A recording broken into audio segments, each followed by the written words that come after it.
నమస్తే ఫ్రెండ్స్, నేను ఈరోజు ఆలు బఠానీ కుర్మా ఎలా చేయాలో చూపిస్తానండి.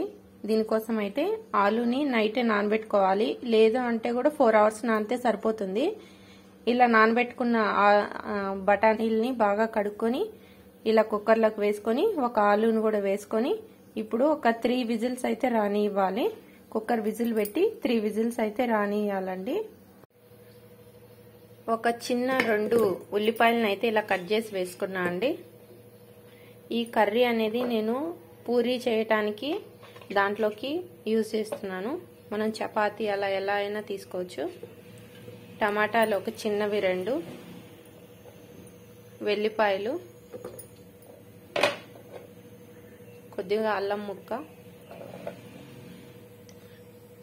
కాజు అండి. ఇవి వేసుకొని ఒకసారి మెత్తగా మిక్సీ పట్టుకోవాలి. ఇలా కొంచెం ఆయిల్ వేసుకొని మన దగ్గర జీలకర్ర ఉంటే జీలకర్ర కూడా వేసుకోవచ్చండి. నేనైతే జస్ట్ ఒక పట్ట, ఒక లవంగము, పచ్చిమిర్చి వేసిన తర్వాత కరివేపాకు, కొత్తిమీర, పుదీనా కొంచెం అండి. కరివేపాకు, కొంచెం కొత్తిమీర, పుదీనా అన్ని వేసుకొని ఇప్పుడు మిక్సీ పట్టుకున్న ఈ పేస్ట్ని దీంట్లో వేసి బాగా మగ్గనివ్వాలి. ఇప్పుడు కొంచెం పసుపు, సాల్ట్ కూడా వేసి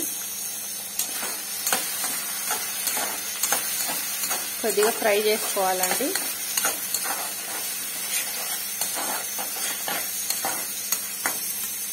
ఇప్పుడు మనం తగినంత కారం అయితే 1½ స్పూన్ వేసుకున్నా అండి. ధనియాల పొడి 1 స్పూన్ వేసుకొని కొద్దిగా జీలకర్ర అండి, కొంచెం జీలకర్ర పొడి అయితే వేయించి పెట్టుకున్న జీలకర్ర పొడి అయితే వేసుకుంటున్నాను. కొంచెం ఒక ½ స్పూన్ అయితే గరం మసాలా. ఇలా మొత్తం కావాల్సినవి ఏమేమి ఉన్నాయో ముందే అన్ని పెట్టుకొని ఇప్పుడు ఫ్రై అయిపోయిందండి. ఇప్పుడు ఈ మొత్తం కారము, ధనియాల పొడి, కొంచెం జీలకర్ర పొడి, గరం మసాలా అన్నీ మనకి తగినంత వేసేసుకొని ఒకసారి కలుపుకున్న తర్వాత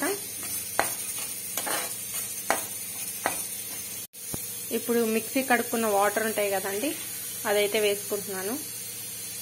ఇప్పుడు ఆలు బఠానీ బాగా ఉడకబెట్టుకున్నది తీసి దీంట్లో వేసుకొని మనకి సరిపడినంత వాటర్ అయితే వేసుకోవాలండి.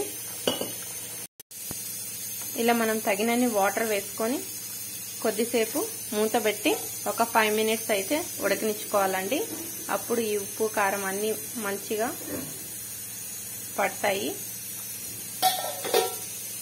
సిమ్లో పెట్టి ఒక 5 మినిట్స్ అయితే ఉడికితే మనకి టేస్టీగా ఉండే ఆలు కుర్మా అయితే రెడీ అయిపోతుందండి. ఇలా చక్కగా ఉడికిపోయిందండి. ఇది మనం పూరీ కానీ చపాతీలో కానీ ఇలా మనం వేడివేడిగా సర్వ్ చేసుకొని తింటే చాలా టేస్టీగా ఉంటుందండి. మీకు నచ్చితే మీరు కూడా ట్రై చేయండి. లైక్ చేయండి, షేర్ చేయండి, సబ్స్క్రైబ్ చేయండి. Thank you friends.